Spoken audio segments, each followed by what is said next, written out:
Hi అండి, నేను Mrs రేఖా Elisha. ఈరోజు మా అత్తయ్య గారు కాకరకాయ కారప్పొడి ప్రిపేర్ చేస్తున్నారు.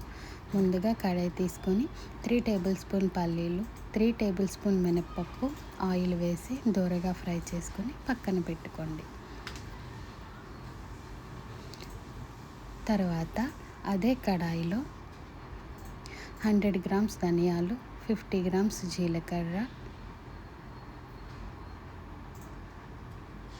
కొన్ని మెంతులు, కొంచెం చింతపండు వేసుకొని ఫ్రై చేసుకొని పక్కన పెట్టేసుకోండి.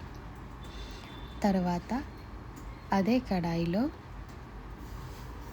50 గ్రామ్స్ ఎండుమిర్చి, ఇంగువ వేసి ఫ్రై చేసుకొని వెల్లుల్లి వేసి మిక్సీ పట్టి పక్కన పెట్టేసుకోండి. ఇంకో కడాయి తీసుకొని ఆయిల్ వేసి కాకరకాయ ముక్కలు వేసి బాగా డీప్ ఫ్రై చేసి లైట్ బ్రౌన్ కలర్ వచ్చిన తర్వాత మిక్సీ పట్టి పక్కన పెట్టేసుకోండి. ముందుగా చేసిన పొడిని కాకరకాయ పొడి వేసి సరిపడా సాల్ట్ వేసుకొని బాగా కలుపుకొని సరిపోద్ది. అంతేనండి, చాలా ఈజీ కదా.